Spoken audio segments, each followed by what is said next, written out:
Alaykoum wa rahmatullahi ta'ala wa barakatuh. Le mois du Ramadan a été celui du djihad, tout comme il a été et il est le mois du Coran. L'histoire de la Oumma musulmane est d'ailleurs traversée d'importants événements qui constituèrent des tournants décisifs dans la construction de la civilisation musulmane en particulier et dans le modelage ou le remodelage de la civilisation mondiale en général. Le Ramadan fut une scène temporelle pour un bon nombre de ces épisodes historiques, car jusqu'à une certaine époque, le Ramadan, du fait du statut qu'Allah lui a voulu, avait une influence particulièrement forte pour renforcer la détermination et élever le palier des résolutions. Nous allons aborder aujourd'hui une série de ces événements, toujours avec nos consultants, Issa Belmekki, professeur en anthropologie sociale et politique, et Issam Toualbi Tha'alibi, professeur d'histoire des institutions et de droit musulman. Assalamu alaikum wa rahmatullahi ta'ala wa barakatuh. L'un des plus importants événements qui ont marqué l'histoire de l'humanité est bien sûr celui de la révélation qui a eu lieu au cours du Ramadan de l'an 610. Cette révélation porte en elle de nombreuses leçons. La première, à mon avis, bien au-delà de celle de l'éloge du savoir, et dans cette affirmation qui a été posée par Khadija radiyallahu anha lorsque le prophète sallallahu alayhi wa sallam est revenu de la grotte de Hira où il avait coutume de se recueillir. Elle lui dit n'aie pas peur, Allah ne te mettra jamais à mal, wallahi ma yukhzik Allahu abadan, Allah ne te fera que du bien car tu aides tes proches, tu soutiens ta famille, tu gagnes honnêtement ta vie, tu maintiens les autres dans la droiture, tu donnes asile aux orphelins, tu dis la vérité, tu ne t'appropries pas frauduleusement les dépôts, tu secours ceux qui n'ont rien, tu fais du bien aux pauvres et tu traites tout le monde avec courtoisie.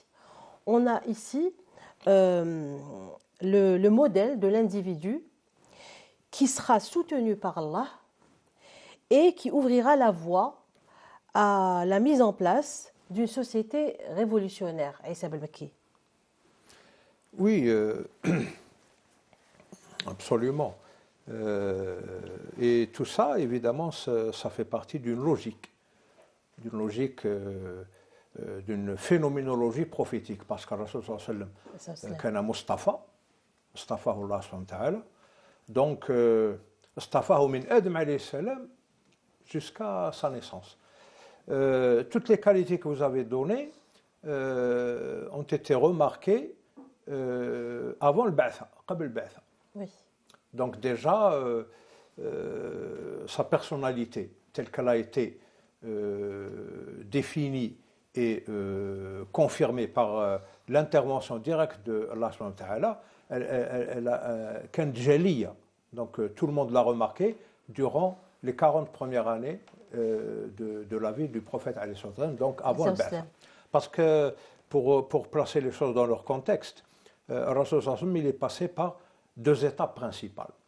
Qabl al-Ba'tha, 40 ans, et Ba'd al-Ba'tha, 23 ans. Qabl al-Ba'tha, avant la révélation, c'était un homme, c'était pas le prophète. Oui, c'était pas un prophète. Parler de lui comme un prophète. Ah non, avant non, la révélation. Avant la révélation, c'était pas un prophète. Mais il avait toutes ces qualités. Ah oui, il était prédestiné à ça parce que c'est la volonté divine et Allah subhanahu wa ta'ala, il l'a formé. Tout à fait. Pour cette mission. C'est un sacerdoce. Alors, Ba'd al-Ba'tha, donc 23 ans, en deux parties. Le cycle mécois et le cycle médinois. C'est très important, cette chronologie, parce que ça permet de placer les événements dans une logique temporelle et à la fois éthique aussi et morale. Parce qu'il y a une continuité. Alors, la sagesse divine a voulu que Rasul sallallahu alayhi wa sallam, il est apparu dans un contexte, pas de guerre, mais d'hostilité. Déjà, l'année de sa naissance, Abraha al-Habashi, Abraha l'Abyssinien, il a voulu détruire la Kaaba. Déjà, c'est un acte de guerre. Oui. C'était la date de naissance du prophète, Am al-Fil, donc 40 ans après Qabl al-Ba'sa.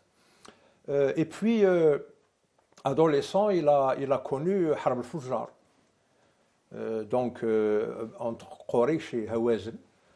Et 4 mois après, il était présent. Tout ça, c'est la formation, l'initiation que lui a voulu Allah subhanahu wa ta'ala. Comme tous les prophètes, il a été initié avant le Bi'tha, avant la mission. Alors, 4 mois après Harb al-Fujjar, il a assisté à Sulh al-Fudul, le pacte de Fudul, dont le but était de garantir le Nusrat al-Mazloum. Et ça correspond très bien à la personnalité du prophète. Nusrat al-Mazloum, hatta yurja lahu ilayhi haqquhu. C'est ça le fond du pacte, de ce pacte de al-Fudul. Donc, Rasul a été initié durant cette période, et c'est le résultat de cette initiation qui a fait qu'il a cette personnalité. Parce que, logiquement, on ne peut pas imaginer sa mission prophétique sans ces traits de caractère, sans cette personnalité, sans ce profil. C'est tout à fait logique. Alors, vous avez commencé votre intervention en parlant de Shahr Ramadan. Évidemment, la deuxième partie de sa vie, بعد الهجرة بعد البعث elle a commencé avec شهر رمضان شهر الوحي donc le wahi تنزيل القرآن a commencé durant le mois de Ramadan et beaucoup de choses ont suivi, mais cette période-là qui est une période charnière dans la mission du prophète, elle a commencé par Shahr Ramadan. Donc, on peut voir l'importance de ce mois et du culte qui s'y rattache dans le complexe de l'islam. Voilà. D'accord. Professeur Toualbi, donc il y a toute cette importance de la révélation qui arrive justement au mois du Ramadan. Justement, Madame Bismillah ar-Rahman ar-Rahim, wa sallallahu ala sayyidina Muhammadin wa ala alihi wa sahbihi wa sallam taslima. Avant de dire quelques mots sur la révélation, on n'en dira jamais assez. J'aimerais juste rebondir sur Sidna Rasulullah avant le Ba'tha. C'est vrai, vous avez très bien résumé cette réalité du Amin, le digne de confiance, l'intègre, comme on l'appelait avant le Ba'tha. Juste par rapport à est-ce qu'il était Rasoul ou il n'était pas Rasoul, les fuqaha préfèrent dire qabl al-Ba'tha, ba'd al-Ba'tha. Parce que par rapport au Rasoul, il a toujours été. Il y a même un hadith qui dit avant que Adam ne soit créé, j'étais. J'étais à Rasulullah alors même que Adam était toujours, avant d'avoir été créé, était entre l'eau et la terre, c'est-à-dire de la boue. Sidna Rasulullah existait déjà. Et le Coran nous dit il te voit lorsque tu es debout en face de lui et comment tu t'es déplacé en ceux qui se prosternent. Pour nous mufassirin, taqallubaka fi sajidin, sajidin ce sont les prophètes. Tu étais en chacun d'entre eux, c'est-à-dire que tu étais à l'état, c'est le mufassirin qui le disent, en état potentiel, de génération en génération, de prophète en prophète, de nasab en nasab, jusqu'à ce que tu sois arrivé. Et lui-même disait Inna Allah stafani. Stafa Quraysh min Kinana, et moi-même, Mastafani, on connaît le hadith, c'est-à-dire qu'il a été choisi en tant que Rasulullah avant même le Ba'tha. Mais la Ba'tha, justement, le Wahi, là, à l'âge de 40 ans, alors même qu'il avait le respect de tous ses contemporains, de toute la Mecque, réputée pour être l'intègre, je rajoute à Hilf al-Fudul, on peut rajouter également la médiation qu'il a faite entre les tribus de Quraysh. Lorsque le temple, le Kaaba a été restauré, sous peu, il y allait avoir une guerre entre les tribus. Oui. Chacune voulait avoir l'insigne honneur de pouvoir déposer le hajar, justement, dans la Kaaba. Or, chacune disait, c'est moi qui vais le déposer. Oui. Et là, les tribus se sont entendues, nous allons choisir comme un hakem, comme un arbitre, la première personne qui va entrer. C'est Rasulullah qui rentre et ils disent c'est le Amin, nous sommes tous d'accord pour qu'il tranche le. Et là, il leur propose de prendre un drap, oui. Chacune des tribus en tiendrait le bout, le Hajj serait mis au milieu et toutes les tribus auraient été dans le fer ensemble, auraient déposé justement le Hajj dans la Kaaba. Là, cette médiation justement donnait déjà présager toute la grandeur de l'homme, du prophète qu'il allait être. Le Coran nous rajoute un autre signe ou une autre allusion par rapport à ce maqam Muhammadi, à sa station de Sidna Rasulullah, lorsqu'il est dit Yakadu zaytuha yudi walaw lam tamsashu nar. Pour certains exégètes, cette mishket, ce tabernacle des lumières, c'est une allusion au prophète, c'est-à-dire que Yakadu zaytuha, c'est la parole des mufassirin, et parmi eux, même Abu Hamid al-Ghazali, radiyallahu anhu, qui dit Yakadu zaytuha yudi, la zayt, c'est elle qui va recevoir la flamme pour éclairer. La zayt, pour Abu Hamid al-Ghazali, c'est une allusion. C'est des allégories. La zayt, ou l'huile, fait allusion à la hikmah du prophète, à l'intelligence de Mohammed avant la bi'ta. Et le feu qu'il a touché, c'est justement cette force de la révélation. C'est-à-dire que même, c'est-à-dire même avant la révélation, avant qu'elle ait ce contact avec le feu de la révélation, avec cette puissance, c'est-à-dire que la sagesse y était. L'homme était reconnu par tous. Mais, quelque temps, arrivé à l'âge de 40 ans, selon le Jumhur, la plupart des mufassirin, à l'âge de 43 ans, selon Ibn Jarir, et une traduction rapportée par Ibn Abbas, Sidna Rasulullah ressent cet appel, ressent cette soif, ce atash, un peu comme Hajar radiallahu anha, dans le Safa et le Marwa, qui avait soif et qui cherchait l'eau. Elle cherchait en vérité, c'est une allusion encore une fois à la vérité, c'est ceux qui cherchent Dieu. Sidna Rasulullah cherchait Dieu, a reçu cet appel vers le haqq. Et c'est là que Sayyida Aïcha nous raconte qu'il commençait par avoir des visions, al-ru'ya sadiqa. Et elle se réalisait quelques jours après, comme il voyait, ça se passait. Ensuite, il a eu cet appel ou ce ressenti vers la khalwa, vers le khala, le fait de la khalwa, c'est-à-dire yakhlu anil khalq, il se retirait du monde, il allait à la grotte de Hira. Et c'est à la grotte de Hira, justement, comme nous disent les ulama, que cette mue s'est produite, cette métamorphose. Il est rentré dans la grotte de Hira, Muhammadun ibn Abdillah, mais il est sorti Muhammad Rasulullah. C'est-à-dire, en quelque sorte, cette grotte a été son tombeau. Ouais. Il est rentré dans un état et il est sorti un autre. Il est sorti Muhammad Rasulullah qui allait changer le destin de toute l'humanité. Oui. Bon, c'est évident, l'aniqash fi dhalik. Rasul sallallahu alayhi wa sallam était prophète avant même que Dieu ne crée l'univers. Mais là, on parlait de son initiation, c'est-à-dire la phase finale de sa sélection, l'istifa. Par exemple, vous avez cité l'épisode de l'arbitrage pour placer le Hajar al-Aswad là où il était, donc là où il est actuellement. Je crois que pour pouvoir tirer les conclusions pratiques de cette expérience, il faut essayer d'en faire la lecture pratique, justement. Parce que la spiritualité, tasawwuf... Excusez-moi, j'essaie. C'est un peu particulier. Ce que vous allez dire. Je vais vous laisser terminer. Juste que tout de même la question de la retraite spirituelle, lorsqu'elle permet la méditation, lorsqu'elle permet l'observation de la société, comme faisait Rasulullah sallallahu alayhi wa sallam, j'imagine. Là, elle est importante. Parce qu'il y a retraite et retraite. Oui. La retraite de la sallallahu alayhi wa sallam était particulière. C'est de la méditation. Voilà, c'était de la méditation, c'était aussi l'observation de sa société. Parce qu'à la fin de cette période, d'avant le Ba'th, Rasulullah Adam alayhi salam, il a vu son nom. Oui. Écrit partout. Isa alayhi salam a parlé de lui. Là, le problème n'est pas. Je ne voulais pas dire que le prophète alayhi salam n'est devenu prophète qu'après le Ba'th. Il a toujours été prophète. Mais cette période a été elle a été décisive parce que c'était la période de son initiation. Oui. C'est initiatique. Oui. Il a fait une expérience d'une guerre. Par exemple, le Harb Fawjar, c'est une petite guerre entre deux tribus. Mais lui, déjà, il a contribué à cette petite guerre, donc première expérience, en préparant les flèches à ses oncles. Il leur préparait les flèches.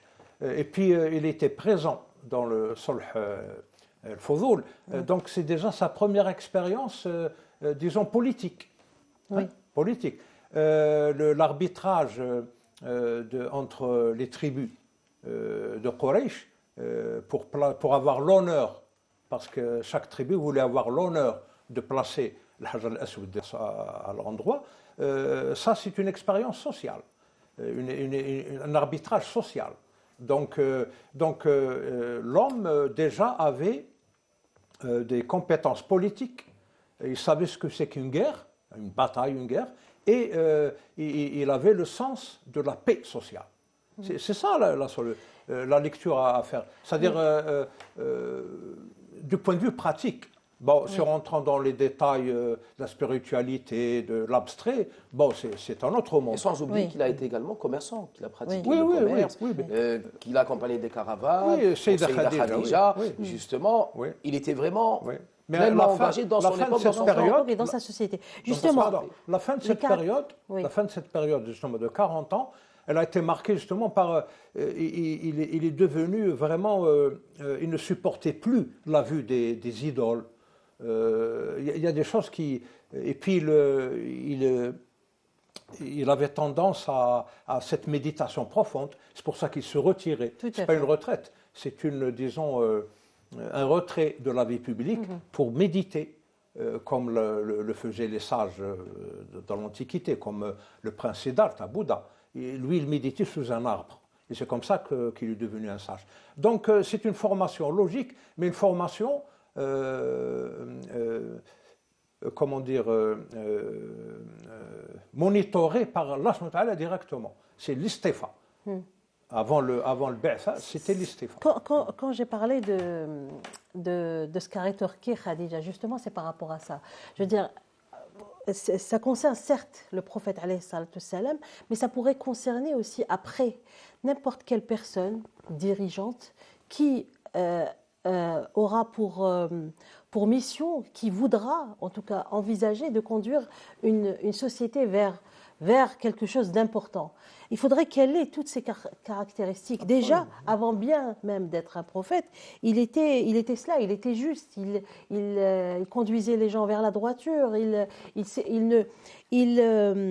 ne s'appropriait pas frauduleusement les choses des autres. Il avait certaines caractéristiques d'un dirigeant, d'un juste. Il disait à ses compagnons, khayrukum fil jahiliya, khayrukum fil islam. Le meilleur d'entre vous avant l'islam sera le meilleur après l'islam. Parce que l'islam, en vérité, justement, ça nous renvoie vers makarim al-akhlaq. C'est des valeurs universelles. Le caractère qui sont des valeurs universelles. Ma bu'ittu illa li utammima makarim al-akhlaq. Je n'ai été envoyé que pour parfaire les nobles caractères. Et c'est justement ces nobles caractères que Khadija radiallahu anha voyait et aimait en lui. C'est qu'il était vraiment l'être universel. Innaka la'ala khuluqin azim. Tu es d'une droiture exemplaire. Et c'est pour ça qu'Allah subhanahu wa ta'ala nous dit walakum fi rasulillahi uswatun hasana. Ça fait partie de l'uswa. Surtout pour les personnes qui ont la décision entre leurs mains. Voilà à quoi il faut ressembler. C'est l'archétype, c'est l'image archétypale.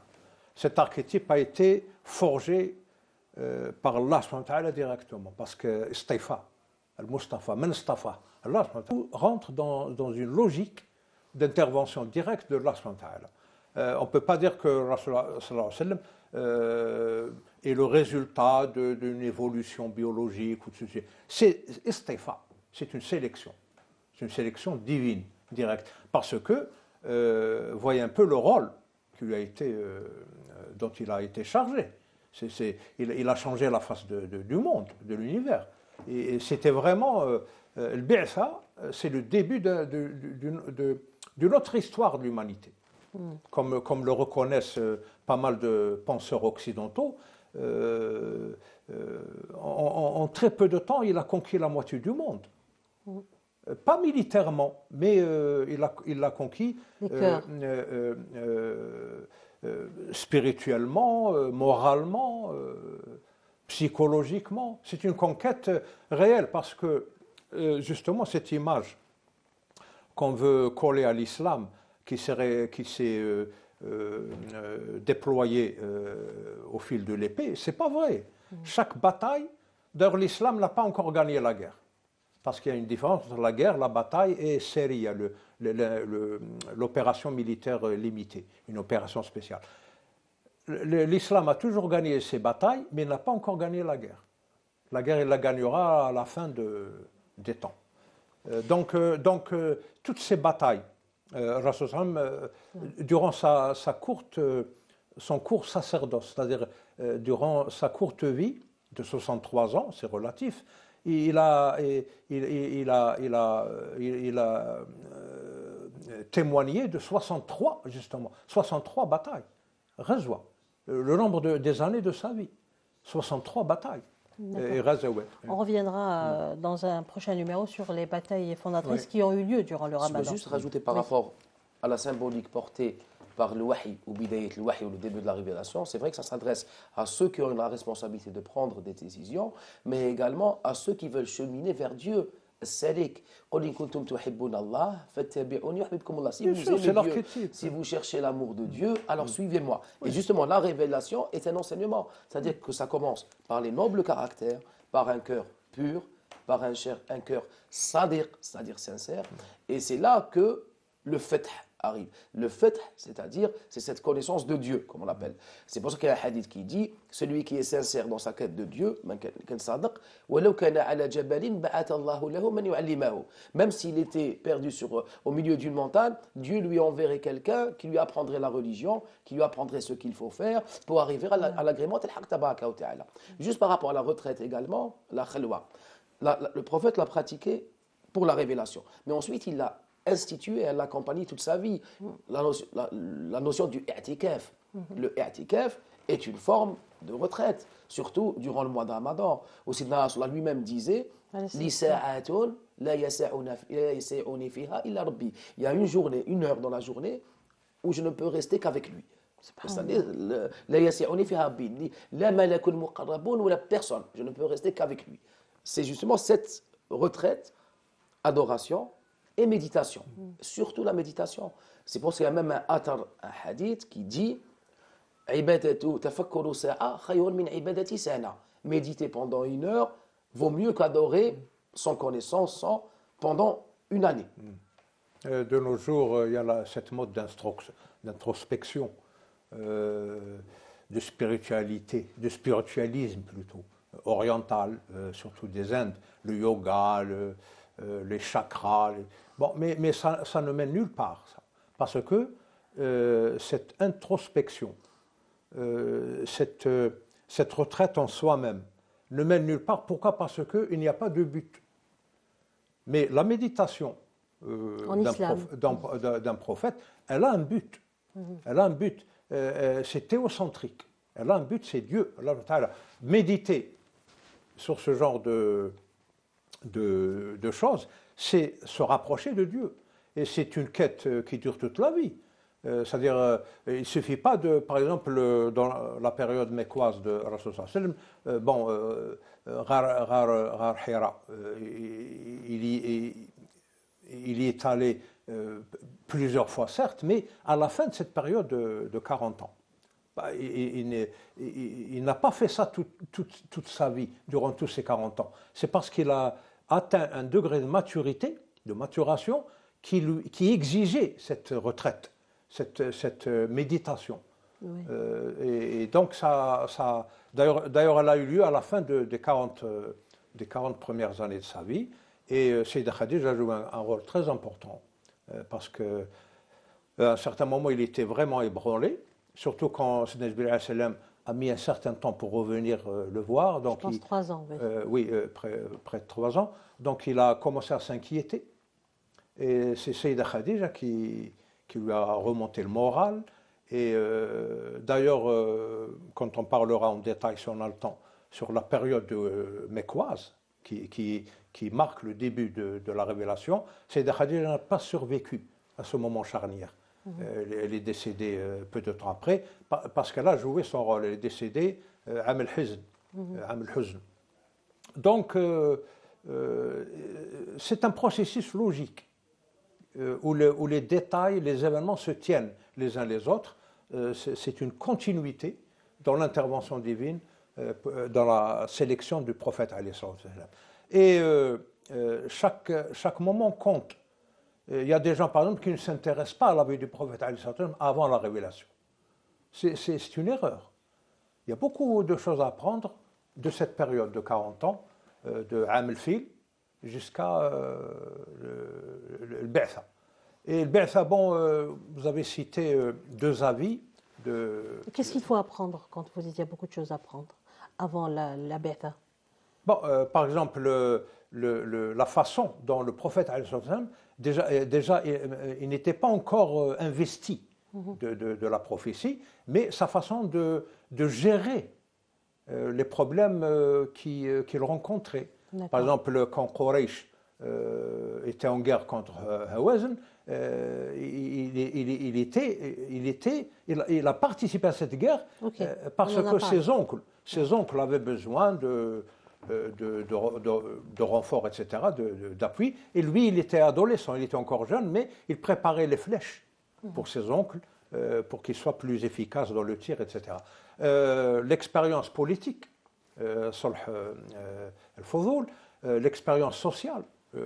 C'est-à-dire il y a un investissement dans la société, que ce soit d'un point de vue politique, d'un point de vue économique, d'un point de vue social. On ne peut pas songer. J'essaie d'extrapoler, je ne pense pas seulement au prophète alayhi salatu salam, parce que on est obligé de voir ce qu'a vécu le prophète pour essayer de transformer notre vie à nous aujourd'hui. C'est l'objectif de tout l'enseignement. C'est ce que je voulais faire ressortir. Par exemple, nous, on s'attache plutôt aux détails. Oui. C'est pas très positif. Par exemple, est-ce que le Ba'tha a eu lieu à 40 ans ou 43 ans? Ça, c'est un détail qui n'est pas très important. Peu importe. Oui, peu importe. Il faut faire la lecture herméneutique de cette vie. Oui. Les motivations, le profil du prophète, le rôle qu'il a joué dans la société. Il y a le profil du prophète et il y a cet investissement. Le profil, comme Khadija l'a décrit, il y a l'investissement du prophète sallallahu alayhi wa sallam.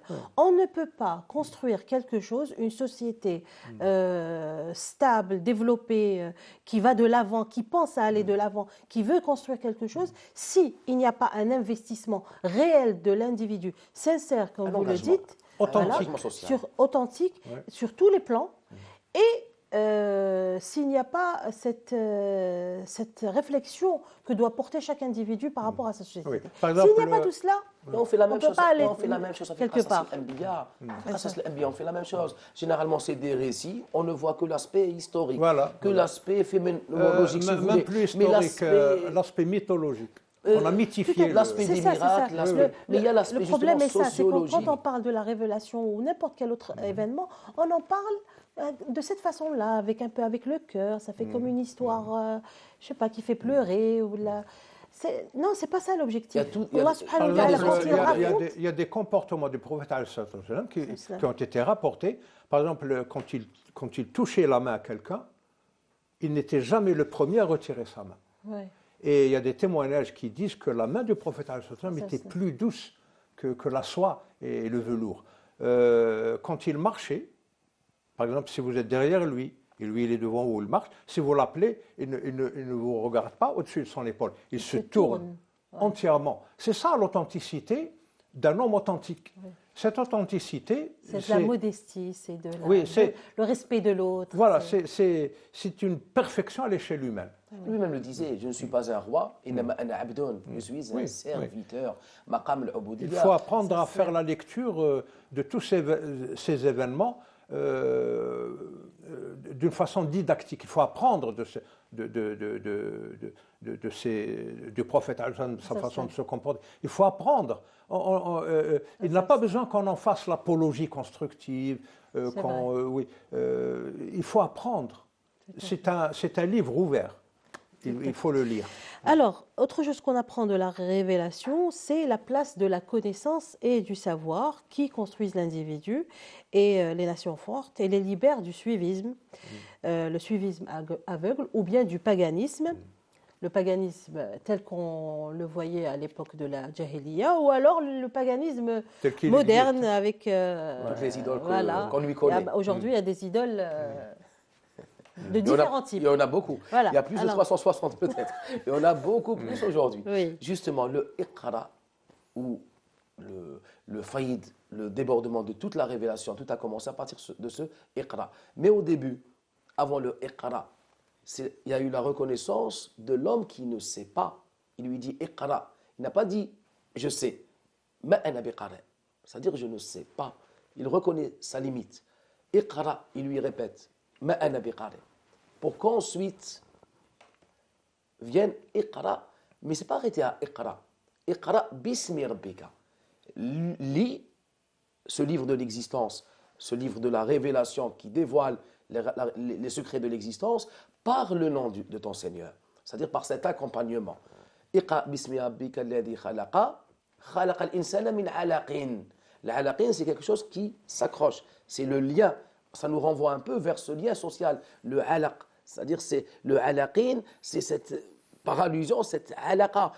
Les mufassirin l'ont interprété par étant l'embryon qui s'accroche dans l'utérus de la femme. Mais il y a également derrière un enseignement, c'est quelque chose qui s'accroche. Toutes les relations sociales sont fondées sur ce lien. Ensuite, iqra wa rabbuka, lis à part et avec ton Seigneur. On dit que c'est wa ou ma'iyya, lis accompagné par ton Seigneur. Là, c'est un autre niveau de lecture. On n'est plus dans la lecture de l'homme qui prétend savoir ou qui pense savoir et qui essaie de comprendre. On est dans l'homme, là c'est notre enseignement. L'homme qui sait, qui dit je ne sais pas. C'est pour ça que le prophète dit sallallahu alayhi wa sallam, man qala la a'lam, 'allamahu Allahu ma lam ya'lam. Celui qui dit je ne sais pas, Dieu lui apprendra ce qu'il ne sait pas. Et Abu Bakr as-Siddiq disait muntaha al-ilm annaka ta'lamu an la ta'lam.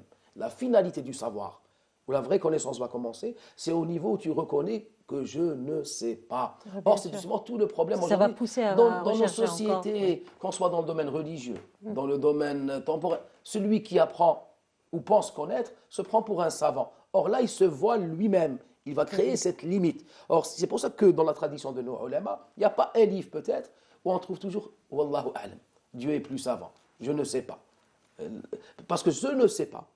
C'est une clé vers la connaissance. Or, le prophète, dès le début, ma ana biqari, c'est-à-dire un nabi al-ummi, lui-même se reconnaissait comme étant celui qui ne sait pas. C'est alors que Dieu lui a donné toutes les sciences de ceux qui ont été et de ceux qui vont venir. C'est pour ça qu'on disait, que les ulama disent wa hawa fi nafsihi ma hawahu nabiyyan wa mursala. Il a eu ce dépôt, cette amana, de toute la connaissance de tous les prophètes qui l'ont précédé. Et ça a été justement par ce Iqra qui est en même temps pour nous un appel à reconnaître nos limites qu'on ne sait pas et en même temps à toujours vouloir par Dieu en connaître davantage ou en savoir davantage. Ce premier verset révélé durant le mois de Ramadan, Iqra bismi rabbik.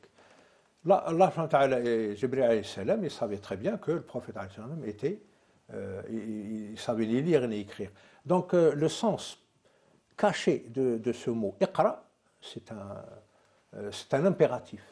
Le sens caché, il est plus large. Ce n'est pas uniquement lire. C'est lire dans la création, parce que la création, c'est un livre ouvert. C'est un livre. Et puis lire dans le but de découvrir des secrets et les partager. C'est-à-dire c'est un ordre. Maintenant, il faut extérioriser ton expérience après ces 40 ans, cette méditation de l'Ghar Hira. Rasul il est arrivé à certaines conclusions, donc des certitudes. Ce n'était pas des convictions, c'était des certitudes, parce qu'il a fait un itinéraire très strict et très profond, et maintenant on lui demande d'extérioriser ça. Donc Iqra, ça a aussi le sens de Iqrar, reconnaître, Iqrar, donc l'extérioriser. Et c'est ce qu'il a fait, le prophète alayhi salatu wassalam. C'est ce qu'il a fait. Le nuzul était garanti, il était soutenu selon les circonstances, la conjoncture, et il n'a jamais failli à sa mission. Il n'a jamais failli à sa mission. C'est ça la lecture qui nous convient actuellement, enfin cette génération, à cette époque. Il faut faire la lecture pratique, directe des événements. Moi, personnellement, je suis amateur. J'aime beaucoup le tasawwuf, la spiritualité, la lecture herméneutique des principes de notre religion, des textes coraniques, etc., des hadiths. Mais je crois que ça reste un effort individuel. On ne peut pas demander à une nation ou à une humanité d'être spiritualiste ou d'être soufi. C'est impossible. Donc, il faut. D'ailleurs, le prophète, il a été très pratique dans la révélation, dans sa façon de révéler le wahi. Donc, c'est ça ce que je voulais dire. Il faut apprendre à faire la lecture pratique, donc positive. Il faut positiver les choses. Il faut éviter cette tendance à se recroqueviller sur soi-même, méditer. C'est bien, c'est un titre individuel. Mais là, Il faut rester présent dans sa société. Voilà. La prophétie, c'est une didactique sociale, surtout. Le hadith, il est Très bien. clair. Le meilleur Tout est à celui fait. qui est le plus utile Alors, pour pour avancer. ses semblables. Pour avancer. Donc, un dernier point sur lequel je voudrais qu'on parle concernant la révélation, avant de passer à l'autre événement qui a eu lieu durant le mois du Ramadan, c'est que ce qu'on apprend aussi de la révélation, c'est que la persécution, le harcèlement, le scepticisme, le négationnisme qu'a subi le prophète alayhi salam et tous ses compagnons et tous les gens qui ont cru en lui, justement durant la période mécoise entre autres, que subissent donc les hommes de vérité, existent dans toutes les nations. Parce que ce n'est pas seulement dans l'époque du prophète sallallahu alayhi wa sallam, même les prophètes qui ont précédé le prophète sallallahu alayhi wa sallam ont subi la même chose, et tous les hommes de vérité en fait qui sont venus après le prophète sallallahu alayhi wa sallam ont subi la même chose. Allah subhanahu wa ta'ala dit, et ceux qui ont mécru dirent à leurs messagers, nous vous expulserons de notre territoire à moins que vous ne réintégriez notre religion. Et justement, là, ça nous renvoie vers un autre aspect de Sidna Muhammad sallallahu alayhi wa sallam. Au début de la révélation, le Murra ibn al-Walid est venu le voir. Il lui a dit par cette révélation, avant que la persécution ne commence. C'était comme on appelle marhalat al-ighwa, c'est-à-dire qu'on voulait le séduire, le détourner de la religion vraie. On lui dit, si par cette religion tu veux de l'argent, nous sommes prêts à te rassembler toutes nos fortunes et tu seras le plus riche d'entre nous. Oui. Si tu veux des femmes, on va te marier à nos plus belles filles. Si tu veux être un roi, et ça c'est une première dans l'histoire des Arabes, parce que généralement les Arabes c'est une société tribale qui n'avait pas de roi. Depuis Saba et les rois qu'on connaît, ils n'avaient pas de roi. Nous sommes prêts à faire cette concession qui semblait inimaginable et faire de toi notre roi, le roi des Arabes. Et là, Ils ont justement, compris que ça allait être quelque chose et là, d'énorme. bien sûr, et là, ça répond justement à certains orientalistes qui disent que le prophète Mohammed est devenu prophète pour être un roi ou le chef des Arabes. Ça rend cette affirmation Bien sûr, complètement caduque, Oui. dans la mesure où lui-même dit La uridu shay'in min kulli hada. Je ne veux rien de tout cela. Je vous ai transmis le message. Si vous l'acceptez, fahaddukum. Ça sera votre part en Dieu. Si vous refusez, asbiru hatta yahkum Allahu baynana. Alors je serai patient. Et en même temps, deuxième enseignement, comme disent les historiens, il aurait pu accepter cette proposition, devenir roi des Arabes, imposer sa religion par la force. Oui. Il aurait eu toutes les armes, il aurait pu l'imposer. Ouais. Mais il savait que la religion, la ikraha fi ddin. Ouais. On ne l'impose pas par la force. Et là, c'est justement un autre enseignement de la révélation du prophète qui se transparaît à travers les étapes qui vont suivre, c'est-à-dire celle de la persécution. Il refuse toutes les propositions de pouvoir ou autres. Ensuite, les Mécois ont compris qu'ils ne pourraient pas le détourner de la religion de Dieu. Il y a eu la deuxième étape, celle des insultes, celle de la torture, calomnie, oui. celle de la calomnie, celle même des meurtres. Il y a eu Oui, bien sûr. des sahaba qui ont été persécutés jusqu'à la mort. Et à la fin, ils ont décidé tout simplement de tuer le prophète sallallahu alayhi wa sallam. Darbata rajulin wahid. Et c'est là qu'il a eu l'ordre de C'est Dieu, la veille de la hijra, justement de la hijra, de quitter la Mecque pour Médine. Et là, c'est la deuxième grande étape de l'histoire de l'islam. Deuxième cycle. Deuxième cycle exactement, de l'islam mécois vers l'islam médinois. Le Coran al-Makki et le Coran al-Madani. Justement, le prophète qui était un simple, ou un prophète qui appelle à Dieu, va devenir en même temps un prophète qui appelle à Dieu, mais en même temps un législateur, un stratège, un chef militaire, un fin politicien, parce qu'il allait être le chef de Médine, c'est-à-dire qu'on allait lui faire porter cette responsabilité de guider les hommes spirituellement et temporellement également. Tout à fait. Et justement, ça a été la date charnière, la preuve, le Taqwim al-Hijri, le calendrier hégirien, c'est dire toute l'importance de cet événement dans l'histoire de l'islam. Oui, c'est ce que je voulais dire dès le début. Tout ce qui est venu après le Bi'tha, donc après Nuzul al-Wahy, le début de la révélation, c'est une extrapolation et une généralisation de ce qu'il a appris durant les 40 premières années de sa vie, sur le plan politique, géostratégique, guerrier, et sur le plan social. Donc il était préparé. Mais ce rejet dont a parlé Madame Yassef et que vous avez développé, ce rejet fait partie d'un processus. Pourquoi tous ces faits ne sont pas arrivés avec les prophètes qui ont précédé Rasulullah? Parce que les prophètes qui l'ont précédé étaient envoyés uniquement pour leur qawm. Oui. C'était limité à leur communauté. Oui. Donc,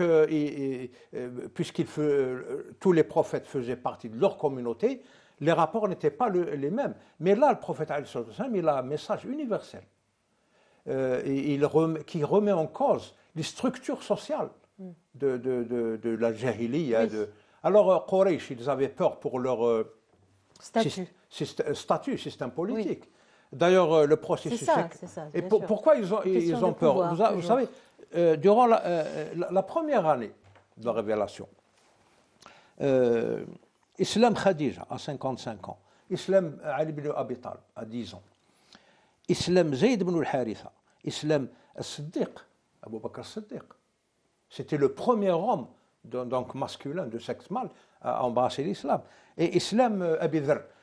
Ces personnages importants, quand Quraysh les ont vus embrasser cette religion, ils commençaient à avoir peur. Parce que c'était des notables, c'était des gens respectueux, respectables dans l'environnement de Quraysh. Donc ils ont commencé à réagir. Première réaction, comme l'a dit Oustaz Toualbi, c'était la subornation. Hein? Voilà, on t'offre ceci, on t'offre cela. Ils sont même allés essayer de soudoyer, de suborner son oncle, Abi Talib. Alors il leur a dit, non, je serai avec mon neveu, Foulan, du début à la fin. Je ne l'abandonnerai jamais. Alors là, Quraysh, ils ont commencé à devenir agressifs. Ils ont demandé à toutes les tribus de Quraysh de torturer toute personne qui embrasserait cette religion. C'est quand ça a commencé quand ils ont vu leurs esclaves devenir musulmans, c'est là où ça a commencé à les faire paniquer. Parce que et puis leurs enfants aussi.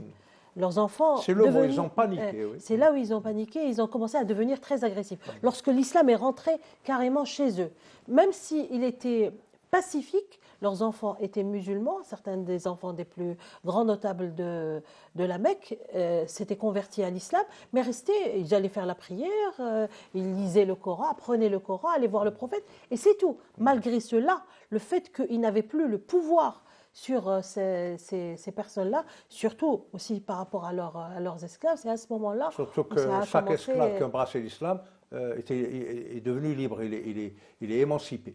L'islam l'émancipait. L'islam l'émancipait, mais si son maître l'émancipait, lui donnait cette possibilité. Dans le cas de figure où le maître est musulman. Donc il l'émancipe. Parce qu'il ne faut pas oublier également que la Mecque était un système politique, c'était un véritable système. On a souvent tendance à penser que la Mecque, c'était des Bédouins dans un désert. Non, c'était une petite république commerçante. République, exactement. On l'appelait al-Qura, la mère de toutes les tribus. Et justement, il y avait une institution, Dan Nedwa.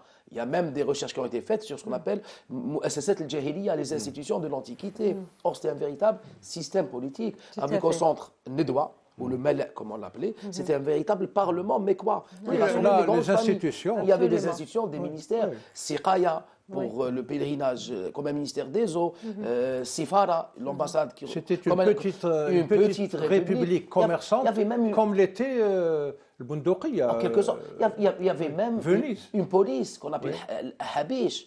C'était vraiment un État de la Mecque. Et là, il voit un homme qui affronte cet État, ce système, et qui le touche dans ses fondements. Parce que justement, ses fondements étaient polythéistes. C'est par ce polythéisme, par ces idoles, qu'ils arrivaient justement à avoir que les tribus leur étaient affiliées. Il y avait le nombre d'idoles correspondait au nombre de tribus. Du jour au lendemain, ils voyaient, comme vous l'avez si bien dit, leurs esclaves embrasser la nouvelle religion, les notables embrasser la nouvelle religion. Pour eux, c'était les idoles qui allaient être détruites, c'était tout le système qui allait s'effondrer. Il y a un truc important à faire ressortir. Ustad Toualb a parlé de la hijra. C'est la hijra principale. Mais avant, il y avait deux petites hijras. Chez les Abyssins. En Abyssinie. Oui. La première, il y avait 12 hommes et 3 femmes. Parmi les hommes, il y avait Uthman ibn Affan. Et parmi les femmes, il y avait Ruqayya, sa fille. Deuxième hijra, il y avait déjà 82 hommes et 18 femmes. 83 hommes et 18 femmes. C'est-à-dire, cette hijra, comment il faut la lire? Les musulmans ne préféraient pas la confrontation. Ils préfèrent se déplacer, quitter l'endroit qui leur est hostile, plutôt que parce faire qu'ils la étaient en confrontation. condition de faiblesse. Voilà. Lorsqu'on est en condition de faiblesse, Oui. Et en même temps, ils n'avaient pas reçu le idn. Oui, Parce que oui. plusieurs sahaba venaient voir le bien prophète, sûr. donnez-nous l'autorisation de pouvoir riposter par la Oui, force, oui. de pouvoir. Mais il le était idn, prophète, il attendait la. Il attendait la C'est révélation. ce Ils ne qui pouvaient a pas rendu décider. encore Oui. plus fou Quraysh. Oui. Parce que là, le résultat, C'est le soutien de l'étranger. oui, l'Abyssinie. المقاطعة قريش, le hissar, L'embargo. plus qu'un embargo, tous les Banu Hashim et Banu Talib ont été chassés dans une réserve, Shu'ab Abi Talib, et pendant 3 ans, ils les ont affamés, ils les ont n'étaient pas autorisés à commercer. Oui. Oui. C'est-à-dire que les Quraysh, ils montent toujours d'un cran. Oui. Mais là, ils sont arrivés au sommet plus de la- les musulmans Oui. se confortaient dans leur position, et plus eux, ils montaient d'un cran. Et jusqu'au moment où il fallait carrément Partir. il devait faire une exode vers Médine. Ça, c'est D'accord. une autre- Alors justement, on arrive à l'Hijra, à Médine, et à ce moment-là, il y a autre chose qui est du Ramadan, c'est l'institution ou le décret de l'Adhan, de l'appel à la prière. Alors il intervient donc après l'installation de Rasul sallallahu alayhi wa sallam à Médine, et donc comme on le disait auparavant, les musulmans effectuaient leurs prières à la Mecque en cachette, et l'Adhan, là, il vient confirmer le changement de la donne et le renforcement des rangs des musulmans. Justement, l'Adhan, ou l'appel à la prière, il y a toute une histoire de cette institution. Justement, quand le prophète sallallahu alayhi wa sallam, et là, ça montre toute sa, entre guillemets, l'aspect démocratique de la prise de décision. Avant d'instaurer le Adhan, il rassemble ses compagnons, le Mashura. C'est pour ça qu'Abu Huraïra disait, je n'ai jamais vu quelqu'un autant solliciter l'avis de ses compagnons que le prophète. Il les rassemble, il leur dit comment on fait pour appeler à la prière. Et là, il va avoir des propositions. Oui. Certains lui disent, si on prenait le bourg, c'est-à-dire comme dans la religion talmudique, d'appeler par un bourg, l'idée ne lui a pas plu, même pour la plupart de ses compagnons. D'autres, ils lui disent, et si on prenait le naros? Ouais. Naros, c'est la cloche, comme pour les églises. Pareillement, un autre compagnon lui dit, et si on allumait un feu avant chaque prière, on allait sur une haute plaine, et on allumait un feu, et tout le monde, pareillement, les compagnons, ils ont pris la décision, on fait une istikhara. On fait une istikhara et on va voir le résultat. Abdullah ibn Zayd, justement, a une vision. Voilà. Où De même que Omar ibn Khattab. il reçoit justement le Adhan, l'appel à la prière. Il vient la raconter au prophète. Et Omar ibn Khattab lui dit la même chose. J'ai reçu justement j'ai eu la même vision, la même révélation. Sens, la même révélation. Tout à fait. Et ça arrivait souvent. C'est Rasulullah disait Ar-ru'ya yaraha al-mu'min aw turarahu. La vision que le croyant voit, parce que la vision Ar-ru'ya est une forme de révélation. Lui-même disait sallallahu alayhi wa sallam, انقطع الوحي ولكن بعد الوحي المبشرات.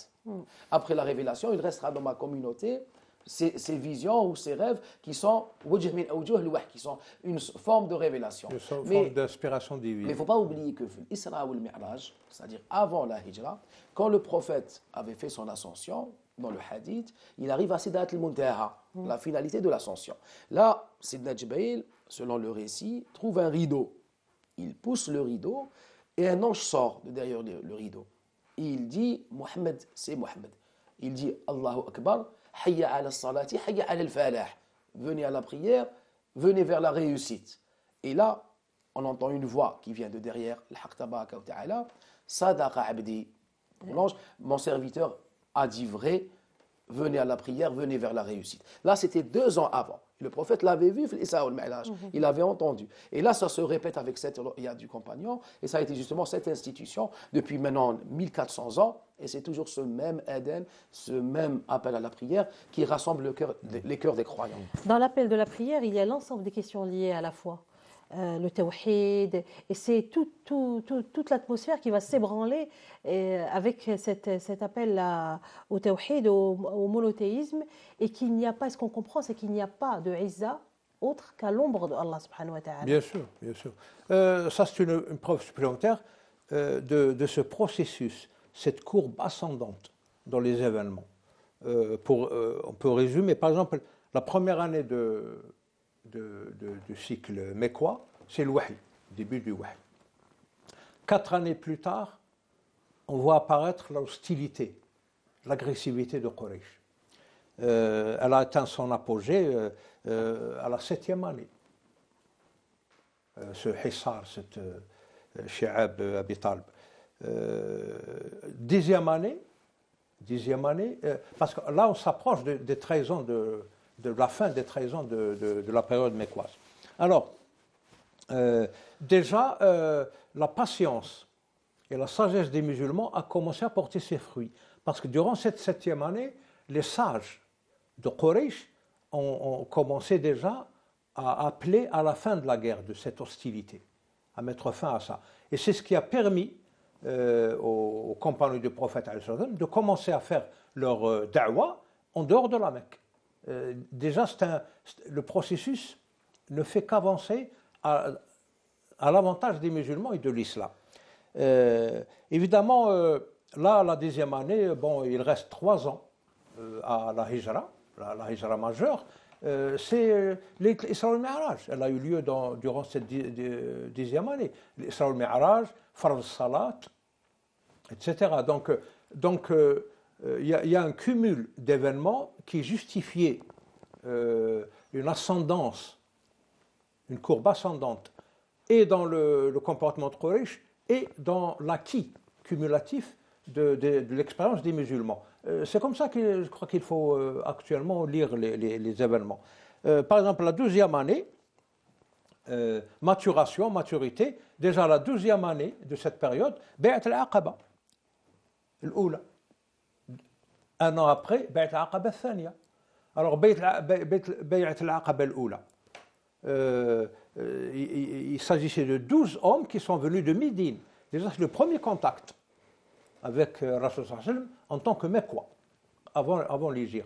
Donc déjà, 12 hommes sont venus de Médine. Ils ont emmené chez eux, dans leur société médinoise, ce cumul d'expériences des musulmans de la Mecque. Et c'est ce qui a facilité la venue après des Ansar, qui ont trouvé, des Muhajir qui ont trouvé des Ansar déjà préparés, etc. C'est-à-dire il y a un processus pris en charge directement par Allah subhanahu wa ta'ala. Donc, il faut lire les événements de cette façon. Il y a un aspect didactique. Oui, absolument. Dans la révélation divine, c'est-à-dire que les institutions sont apparues progressivement, petit à petit. L'islam aurait pu être révélé dès le début, avec sa sharia, avec sa loi qu'on connaît aujourd'hui. Or, ça s'est fait progressivement, justement pour accompagner les sahaba dans eux-mêmes, qui étaient en pleine évolution spirituelle, qui cheminaient vers Dieu, et les institutions les ont accompagnés progressivement. Bay'at al-Aqaba, la 2e, c'était durant la 13e année, donc la fin de ce cycle mécois. Maintenant, il y a la 13e année de la fin, donc la fin du cycle mécois, va coïncider avec la première année du cycle médinois, les Hijra. Et là, c'est un autre processus, carrément. Même le texte coranique va changer. Le Coran, la révélation mécoise, n'est pas d'une même teneur que la révélation médinoise. Là, c'est la législation, sharia, la voix, etc. Sur tous les plans, politiques, sociaux, etc. Donc, c'est ce qui a fait peur d'ailleurs au roi qui gouvernait le monde à cette époque-là, parce qu'il voyait venir un paradigme qui va renverser le leur, surtout les Perses. Les Perses étaient carrément ennemis à ce nouveau processus. Les Byzantins, les Égyptiens, les Abyssins, ils n'étaient pas aussi hostiles que ça, surtout celui de l'Abyssinie. Il a même embrassé l'islam après. Mais les Perses sont restés agressifs et farouches envers cette religion jusqu'à leur fête. Donc, c'est un crible. C'est un crible qui a mis au clair, qui a éclairci la situation avant la période médinoise, c'est-à-dire ces 10 années de Médine où le prophète a fondé son État, un État prophétique qui devrait servir plus tard comme modèle étatique à tous les musulmans. Évidemment, l'islam est très souple, très mérine, et il donne la possibilité à toute nation d'utiliser son acquis, c'est le urf, son acquis culturel et civilisationnel, dans le cadre de l'islam.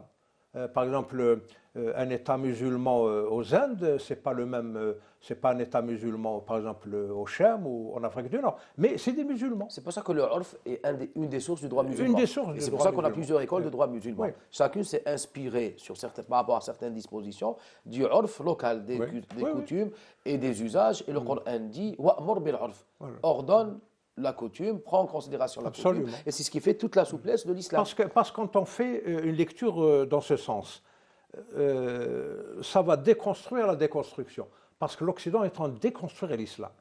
Il en présente une image d'une religion agressive, meurtrière, qui s'est déployée au fil de l'épée, qui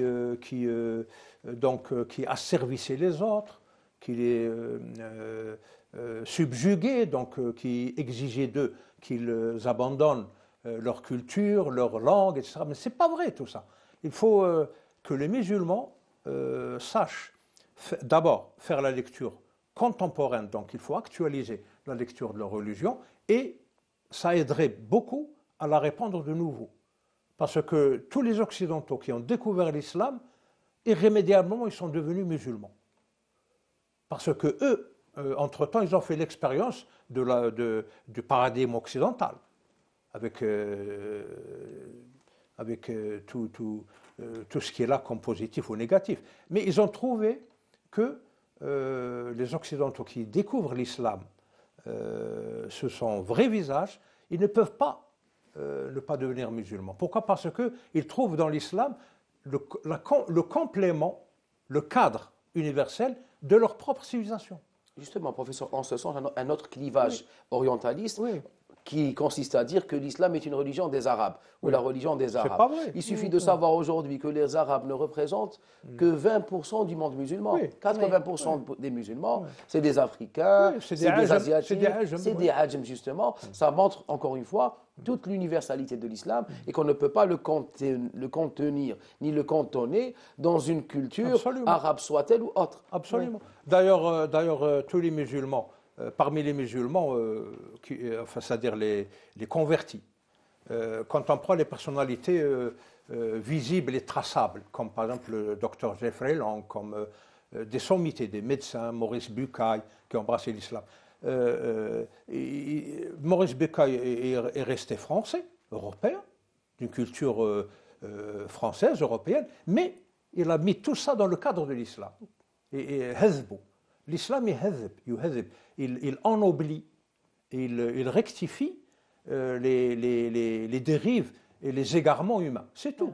Mais prenez par exemple Jennifer Grout, la chanteuse américaine, écoutez-la réciter le Coran. Mais elle est restée Jennifer Grout. C'est-à-dire, l'islam n'est pas...